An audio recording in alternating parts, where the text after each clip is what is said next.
11 entries, no point of return, and everyone who saw the camp from the other side describes the same thing. I was nearby, but I didn't get there. Would you continue walking if your steps lead you back to the same place, but to a different camp? This is a story about a path that accepts but does not let go, and where second circle is not a figure of speech. Uinta County, southwest Wyoming. Bridger Teton National Forest, July 2004. A summer camp for the Federal Young Naturalists Program spends 4 days at a campground on Green Pass. Participants include 6 11 to 13-year-old students, 2 instructors, assigned gear, an approved plan, and a permit from the Park Service. This is a standard outing, an educational module with overnight stays, a hike, bird watching, and basic navigation. The senior instructor is Trevor Benz, age 31. He has been working there for more than 7 years and is a former school teacher who has twice won the county award for his work with children. The second is Sarah Milton, age 26, a biology student and volunteer intern. The route, 2 days at Long Lake, the third day to Green Pass, and the fourth day back down. Base camp is a plateau near Savage Creek, 2 miles below tree line. They arrived on Friday, July 16th. They pitched their tents and checked their gear. The camp log read, temperature 62, wind southwest, 11:09 in the morning. All in place, no change in plan. The 2 days passed quietly. The photo archive provided to the parents after the trip recorded the standard activities: making a fire, working with a compass, observing with binoculars. On Saturday evening, Trevor sends a short message to the center.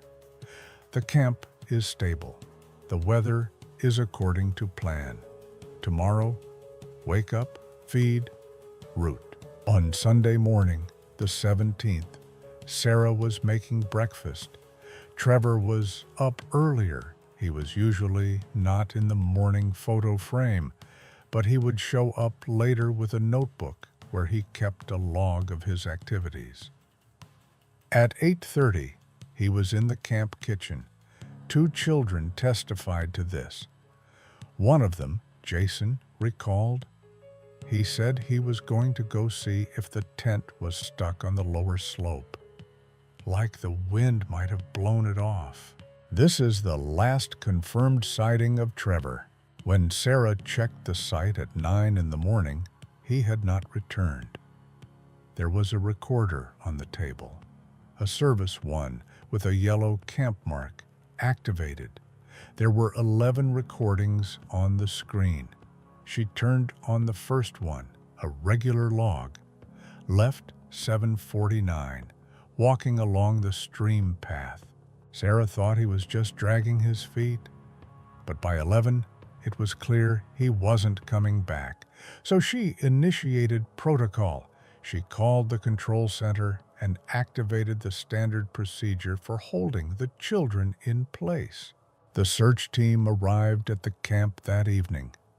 2 hours after their arrival, they listened to the tape recorder. 10 entries, short. Reports on weather, route, position of the stream. The 11th is empty. Almost. If you turn up the volume and remove the wind noise, you can hear a voice at the end, low at the edge of audibility. I think I've lost my way. This is already the second lap. The official National Park Service report describes Trevor Benz as experienced, structured, disciplined, and regimented. He used a standard methodology: camp watch, morning patrol, and log in a notebook and tape recorder. He had a separate map of the route for each day, marked in advance with a felt-tip pen. His handwritten logbook noted, Day 3, check camp downstream, return by 9, party not moving without me. According to Sarah Milton, he woke up around 7. He made himself some coffee and walked up the slope with a notebook and a tape recorder. He wasn't dressed for the hike, just a regular fleece jacket, a cap, no backpack. He left without a GPS, but with a radio. In the recording of the first morning mark, he says, "The stream is unchanged. The trail is visible. Everything is clear. I'll check the turn at the moss. It's an 8-minute walk from the camp." Then there are 6 more entries, spaced 3 or 4 minutes apart. He records everything. Squirrel, not fox. Stream leak, possible crack. Trail line intact, but clay loose. All indicate that he walked no more than 300 or 400 yards along the stream, a standard check of the route's condition. However, in the 7th entry, the phrase appears, "I don't recognize the climb. There was no turn. I'm going higher." It violates the logic of the direction. His path should be along the riverbed, but he seems to be starting to go left, up the slope, toward the old forest belt. On the 8th entry, he reports, "Cedar moss. It shouldn't be here. Turning early? Odd." The problem is that the cedar moss in this area is found only above the tree line, an altitude that guides don't go to without a reason. Old maps show that there were indeed sections of abandoned logging route above the Green Pass line, but they have been excluded from tourist circuits since the 1990s. In the 9th entry, he breathes more quickly. "I didn't take the navigator. Stupid. But I can hear the stream. I'll come back by the noise." On the 10th recording, judging by the background, he is moving. A light crunch appears in the audio background, steps on stones. But the main feature is that he speaks in a whisper. "I don't see the camp. Although I should. The place is the same. What the..." And the recording ends. Then comes the 11th. There is silence in it.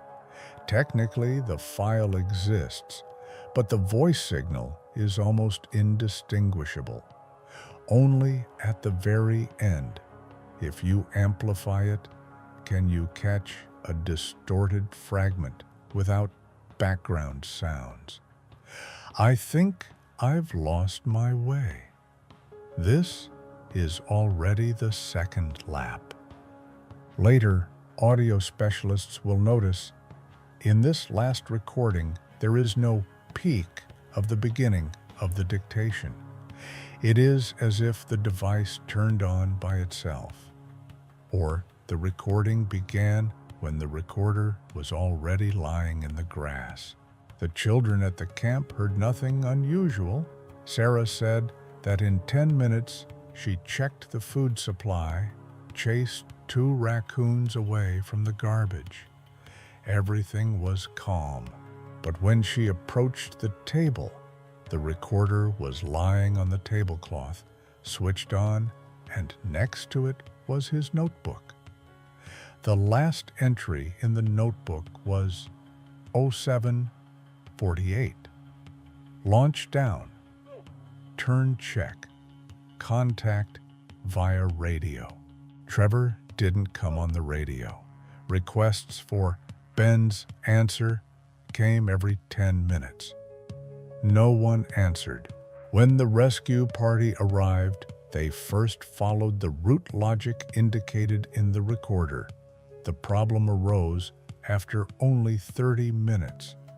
One of the trackers reported that the stream had shifted, or rather, what Trevor's logs described as a turning line near the clay turned out to be an impassable section. And then they realized none of the landmarks mentioned in the notes coincided with the actual path.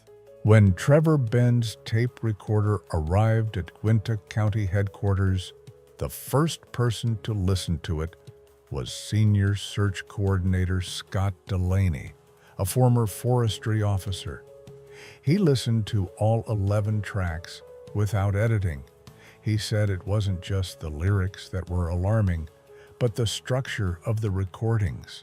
The 8-bit Sony ICD P17 recorder, issued to the camps under the federal program, started recordings strictly manually. No one working in the forest system had a recorded case of spontaneous recording. Nevertheless, Trevor's 11th recording starts 6 minutes after the previous one has finished. By this time, he should already be on his way back. The recording lasts 44 seconds. Technical analysis showed that the first half is absolute silence, but not digital. It is acoustic silence, without wind, without insects, without footsteps, as if the recorder were lying in an isolated environment. Only at the very end, at the 39th second, does a whisper appear, aligned with the center of the channel. "I think I've lost my way. This is already the second lap."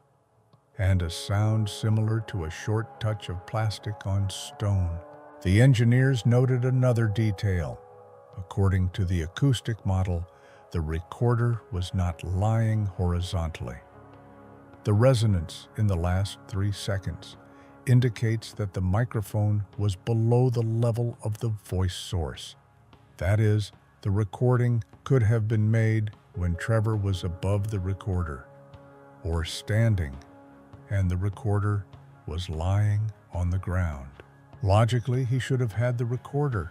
He always carried it in his breast pocket, but it was on the table in the camp, switched on, in working order, so someone put it there.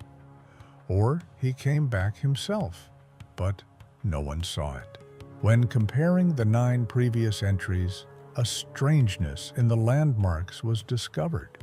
In the 5th entry, Trevor says, "I see a turn with red tape, a marker on the road. Rescuers searched the entire stream. Not a single red ribbon was found. There are no such marks in the photographs or in the camp documents." On the 6th entry, he mentions wooden plate with number, old, worn out. These signs were used in the 90s for temporary routes that were canceled after the flood of 1998. According to the maps, there were no routes with marks in this area after 1999. But according to the old database, one such sign could have actually existed. Route number 43 here L closed in 1997 after 2 accidents. Then the searchers decided to check the archives, and they found a coincidence that changed the direction of the investigation. The Green Pass Camp log from July 1991 included an episode in which the instructor, a 28-year-old woman, left early in the morning to check the route. She returned 2 hours later, in her words, "Got lost at a turn, went up, couldn't understand why the camp wasn't there." She claimed that she walked around the camp but couldn't find the entrance. Her report included the words, "Feeling like I was walking in the same place a second time." The camp leadership then dismissed it as a symptom of fatigue and a stress reaction. The case was closed. But it was this woman, Martha Hansen, who later became one of the first to read the transcript of Trevor's 11th recording. She recognized the phrase, the same intonation, the same word, second circle. She said, "I heard it. I said it myself." But no one believed it then. After that, the Green Pass camp was temporarily closed for a reassessment of the routes. But the area above the creek, where Trevor was thought to have gone, could not be surveyed immediately. Heavy rain began. The ground became unstable. Meanwhile, the first anonymous discovery was made. In an area where no search party had officially entered, a tourist reported a strange find. A notebook wrapped in a plastic bag tied to a tree root. On the first page were the initials TB and the date, a day after Trevor's disappearance. The report of the notebook being found came in at 6:30 a.m. on Monday, July 19th. A hiker who had registered under the name Lawrence Bachman reported that he was hiking along a closed section of Old Route 43L in an attempt to go around the plateau and return to camp over the ridge despite the ban. At a bend in the creek, about 2 miles north of Green Pass Camp, he saw a clear plastic bag hanging from a branch. Inside was a dirty but dry notebook. The paper was thick, with no logos, and the notes were written in pencil. When rescuers opened the package, they found 7 pages of notes, all in the first person.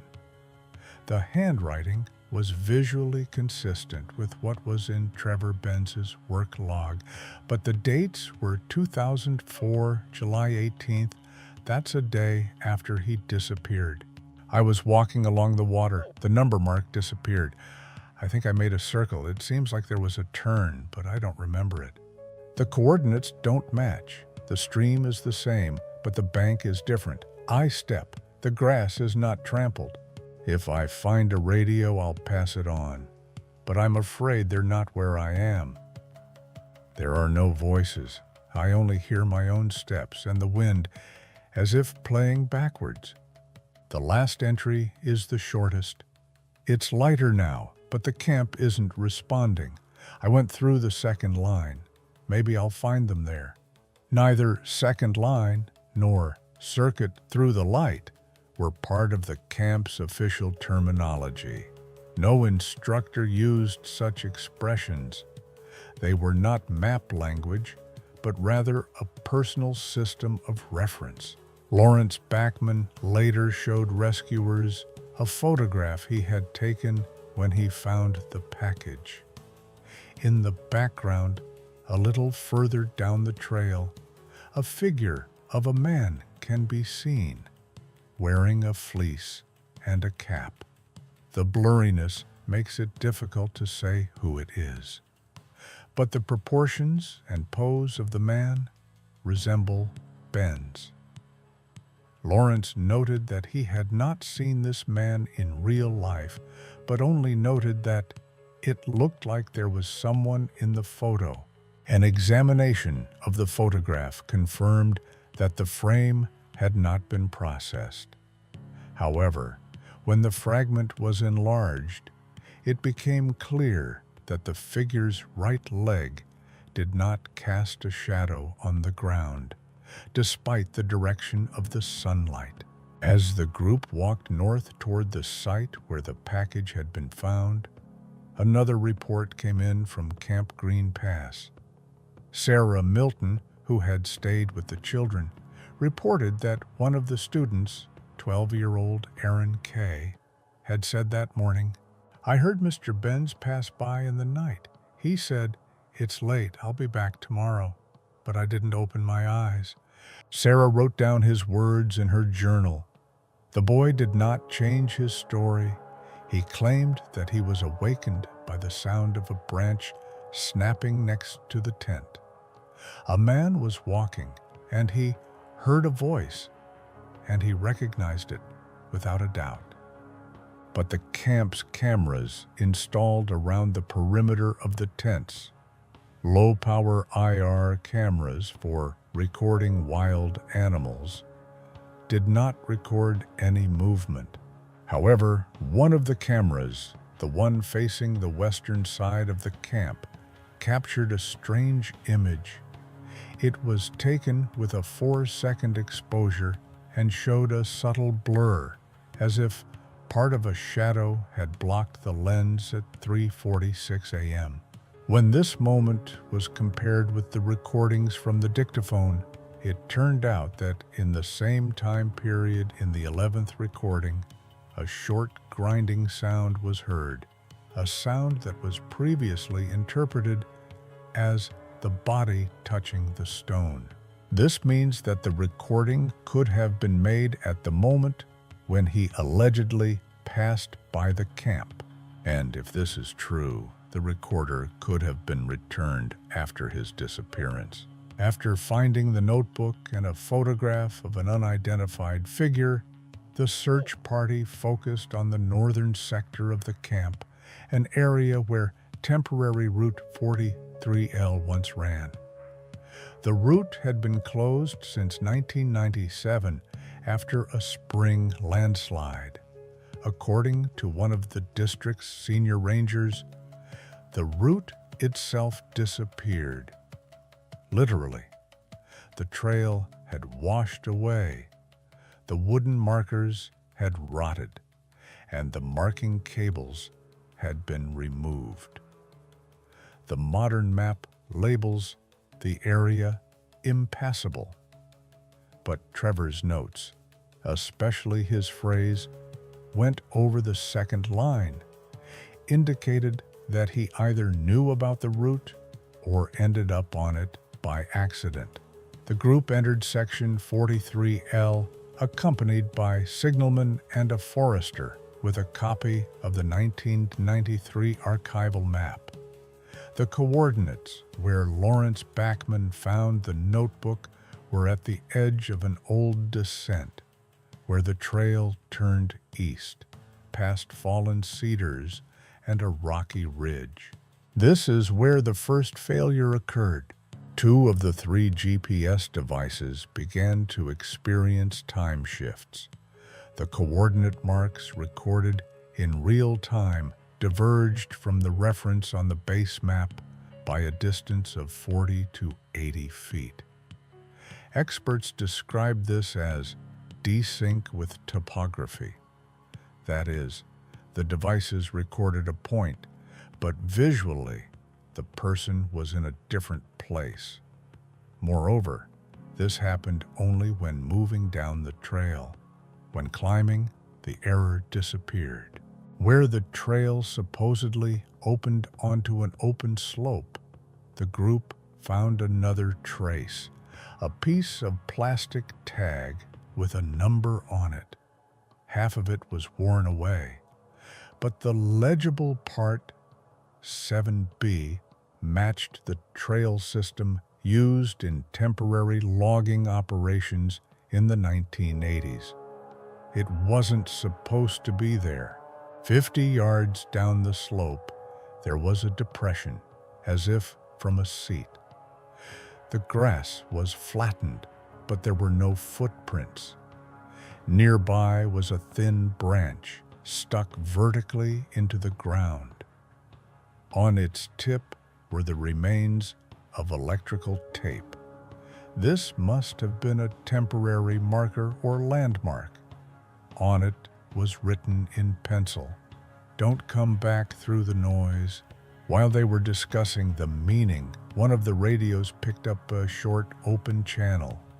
No call signal, only a phrase, muffled and with a background hiss. "If you hear, stop." The second line leads to the same place. The message was not repeated. According to the standard, such transmissions are impossible without manual activation. But not a single radio in the group was turned on for transmission, only for reception. At that moment, at the edge of the trail, one of the rescuers, Alan Wigley, stopped and pointed to a rock. On its surface were faint footprints, the shape of trekking boots. But the direction of the footprints was not down, but toward the cliff where the map showed a void.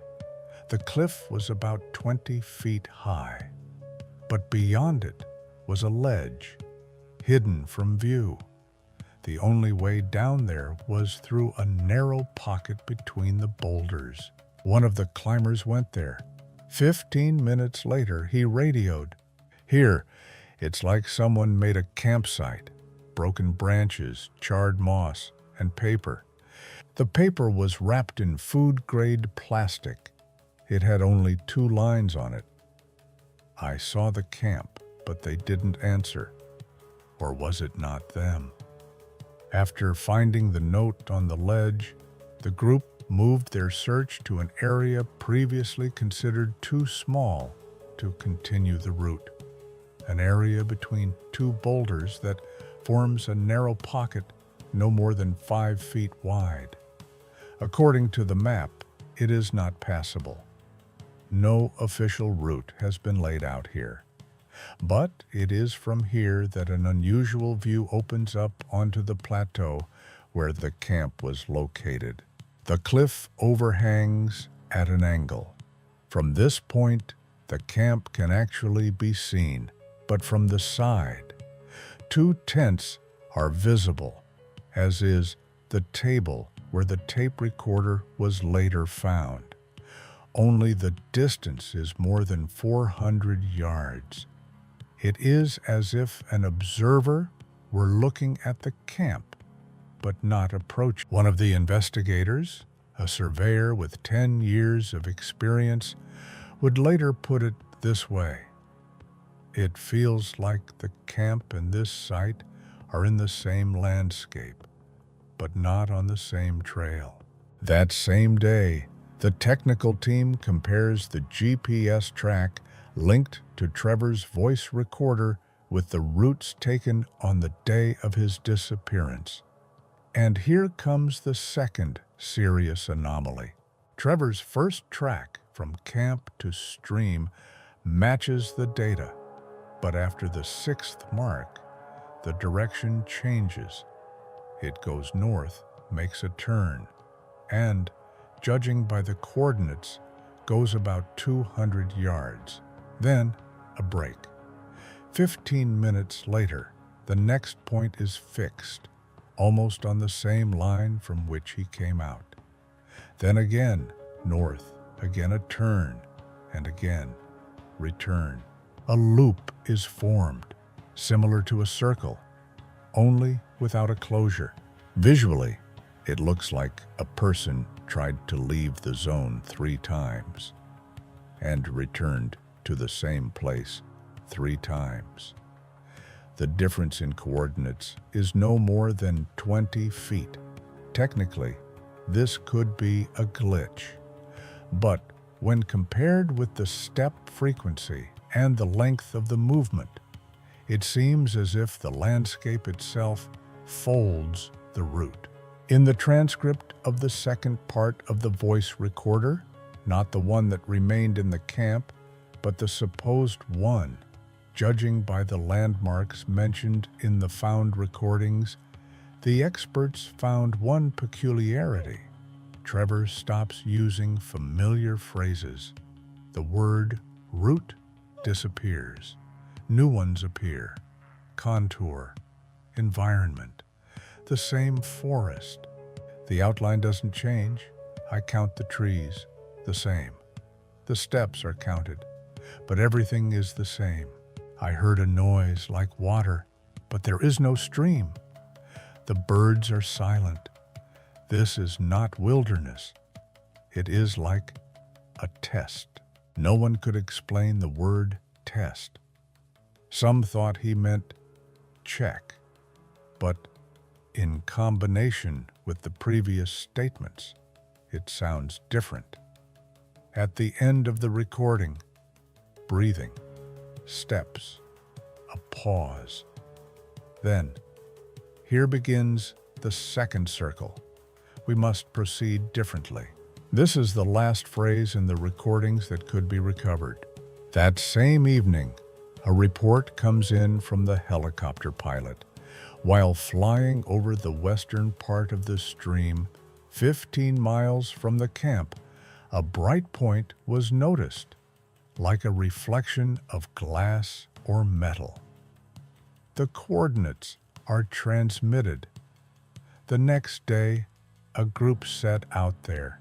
They found no camp, no tent, no traces of a fire, but in a crevice between rocks, almost at the very bottom of the gorge, they found an object not listed in any inventory, a digital flash drive inserted into an old plastic case from a voice recorder, the same model as Trevor's.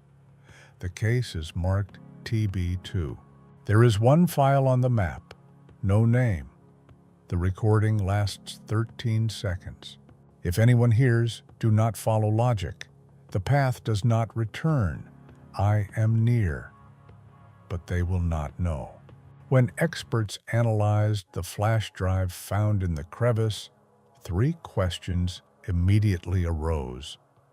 First, the recorder it belonged to was not issued to Camp Green Pass. The inventory list listed only one, the one left on the table. Secondly, the card contained only one file, without metadata, but with a characteristic digital signature used in those models only in manual recording. This means that it was activated by a person. And thirdly, the voice recorded on the recording, when compared spectrally, matched the speech sample of Trevor Benz with an accuracy of 99%. The key contradiction, however, was the date. Based on the signatures and the internal time code of the media, it was determined that the recording was made on July 19th at 8:37 in the morning. But at that time, the camp was already under guard, and not a single person was seen in the area of the gorge. Moreover, the point itself, 15 miles from the route, is unreachable on foot without spending the night. And if he did go, he had to walk more than 20 miles in one day over rough terrain. In civilian shoes, without a backpack, without food, and, according to eyewitnesses, in a light fleece. No traces of this transition were found. No fires, no halts, no dropped things, only a record. At the same time, the headquarters analyzed data from the camp cameras. One of them, installed at the rear slope of the camp kitchen, went off on the night of the 19th at 3:43 in the morning. The frame duration was 4 seconds. In it, in the depth of the frame, behind the tents, a blurry figure is visible. It does not move. But in the second frame of the series, it is no longer there.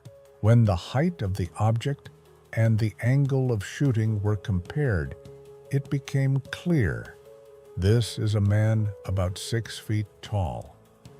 But the main thing is that in the fragment of the frame, during the storyboard, a white element was visible. Later, it was identified as a tag from a vest. Such were issued to instructors of federal camps. Trevor had it. Sarah didn't. The problem is in the route. To get into the frame from that angle, the person had to approach from the forest. But at that time, the perimeter was already surrounded by searchers. No one reported the stranger. Later, in a classified report written for internal use, a senior Park Service investigator wrote, "Benz likely continued to move after losing contact. Evidence suggests he perceived the camp as visually accessible, but not physically reachable." Hypothesis: spatial disorientation with navigational closure. This is the official wording, but unofficial comments suggested another theory. That part of the route, the old 43L line, goes into an area where the topography does not return. A satellite image taken on July 21st, after the ground operation had been completed, showed a bright spot on the southern side of the old route. Possibly a reflection, possibly a camera error. But one technical analyst noted, the point is located exactly in the sector where GPS loses track. This is not a coincidence. Today, Trevor Benn's name is listed as missing in the line of duty. Camp Green Pass reopened 3 years later after the route was moved south. But in July 2008, another instructor temporarily working at the camp complained about a GPS failure during a tour. He wrote in his report, "I wanted to turn back, but the path led to a camp where there was no one." He returned. 20 minutes later, the camp was in place, with tents and children.